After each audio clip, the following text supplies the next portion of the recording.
selamat siang anak-anak. Ketemu lagi dengan Ibu Ludia. Hari ini tentunya kita akan lanjut pelajaran PPKN kelas 9. Tetapi terlebih dahulu Ibu ingin kalian menyiapkan buku pelajaran PPKN terlebih dahulu. Sudah siap atau dipersiapkan di atas meja masing-masing? Oke? Nah, kalau sudah siap, langsung saja buka halaman 12 tentang nilai-nilai Pancasila sesuai dengan perkembangan zaman. Di nomor 1, pengertian nilai. Nilai berasal dari kata Latin valeri yang berarti kuat, baik, dan berharga. Nah, kemudian menurut Natanegoro membagi nilai menjadi 3 bagian. Yang pertama, nilai material berkaitan dengan jasmani manusia. Yang kedua, nilai vital berkaitan dengan aktivitas manusia. Yang ketiga, nilai kerohanian tentunya berkaitan dengan kebutuhan rohani kita. Kemudian nilai kerohanian dibagi lagi dalam 4 bagian. Yang pertama, nilai kebenaran yang bersumber pada akal. Yang kedua, nilai keindahan yang bersumber pada perasaan manusia. Yang ketiga, nilai moral yang bersumber pada kehendak manusia. Yang keempat, nilai religius yang bersumber pada kepercayaan manusia. Oke, lanjut lagi ke nomor 2, masih di halaman 12, tentang hakikat ideologi. Bagian A kecil, pengertian ideologi. Ideologi berasal dari kata idea yang berarti gagasan, konsep, pengertian dasar, cita-cita, dan kemudian logos berarti ilmu. Jadi secara harafiah ideologi berarti ilmu, pengertian dasar. Kemudian ada 3 pendapat para ahli tentang pengertian ideologi. Yang pertama, menurut Harton dan Huhn, menurutnya ideologi merupakan suatu gagasan yang menyetujui seperangkat norma. Yang kedua, menurut W. Newman, ideologi merupakan seperangkat gagasan yang menjelaskan atau melegalisasikan tatanan sosial. Kemudian pendapat yang ketiga, menurut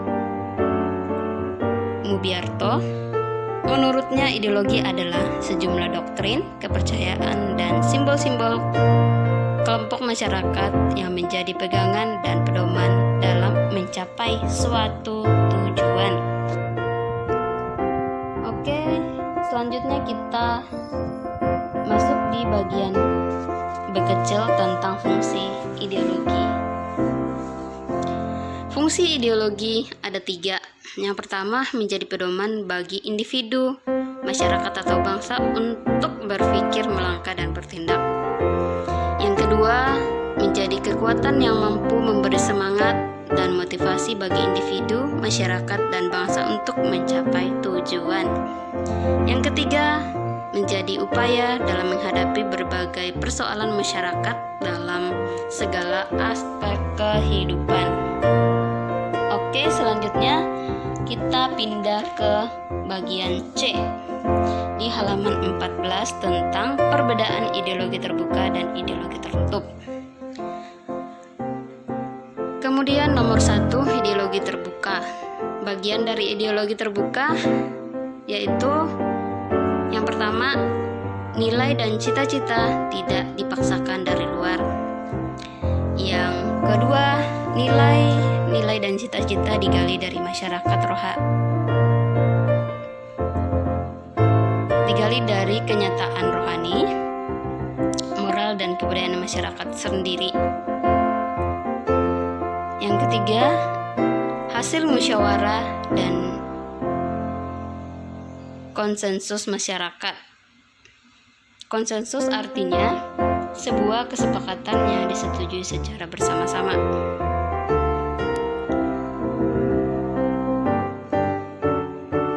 Yang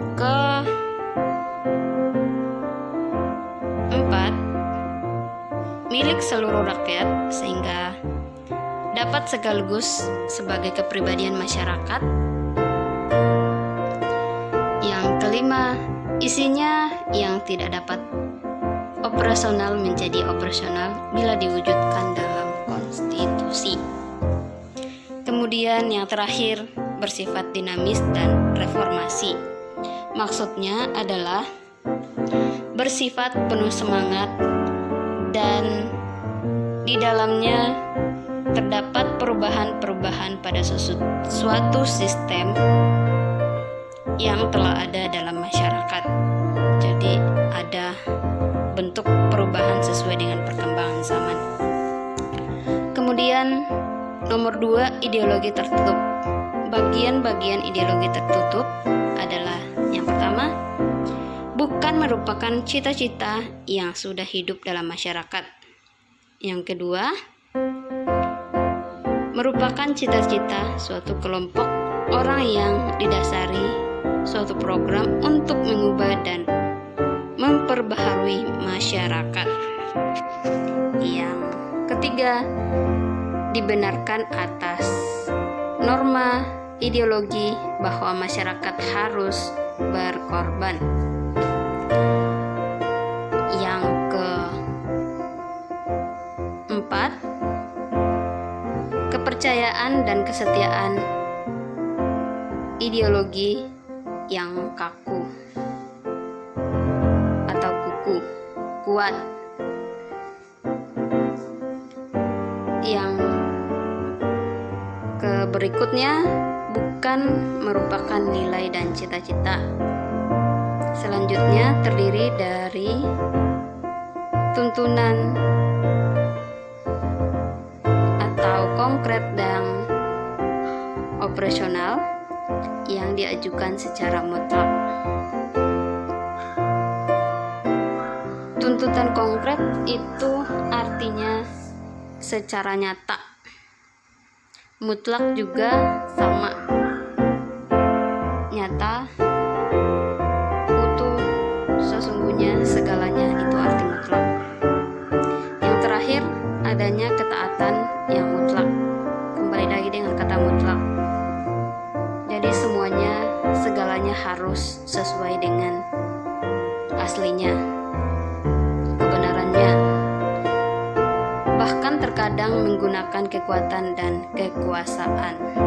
Oke, lanjut lagi ke slide berikutnya. Nomor 3 di halaman 14, masih halaman 14, tentang kedudukan Pancasila sebagai ideologi terbuka. Pancasila merupakan ideologi yang bersifat terbuka, yaitu Pancasila yang bersifat aktual, dinamis, antisipasif, dan senantiasa mampu menyesuaikan dengan perkembangan zaman, pengetahuan dan teknologi, serta dinamika perkembangan aspirasi masyarakat. Kemudian menurut Hamda Yaman dan kawan-kawan dalam bukunya tahun 2012, yang pertama, nilai dasar adalah asas-asas yang kita terima sebagai dalil yang bersifat mutlak. Arti dalil adalah sesuatu yang ada pada apa yang kita cari. Yang kedua, nilai instrumental, yaitu nilai yang berbentuk norma sosial dan norma hukum yang terkristalisasi dalam peraturan dan mekanisme lembaga-lembaga negara. Yang ketiga, praktis adalah nilai yang sesungguhnya yang kita laksanakan dalam kenyataan setiap hari atau keseharian kita. Oke, slide berikutnya menurut Al-Hakim, secara struktural Pancasila memiliki 3 dimensi. Yang pertama, dimensi idealisme. Dalam Pancasila adalah nilai-nilai dasar yang terkandung dalam Pancasila yang bersifat sistematis, rasional, dan menyeluruh. Kemudian yang kedua, nilai normatif. Dalam Pancasila adalah penjabaran nilai-nilai yang terkandung dalam Pancasila atau suatu sistem norma kenegaraan yang lebih operasional. Yang ketiga, dimensi realitas. Dalam Pancasila maksudnya suatu ideologi harus mampu mencerminkan realita yang hidup dan berkembang dalam masyarakat atau sesuai dengan kenyataan dalam masyarakat. Oke. Materinya sudah selesai. Kalau ada pertanyaan boleh ditanyakan ke WA ibu masing-masing. Nah, ibu akan memberikan tugas, ada 2 tugasnya. Tugas individu, dikerjakan secara individu ya, tidak ada yang kerjasama.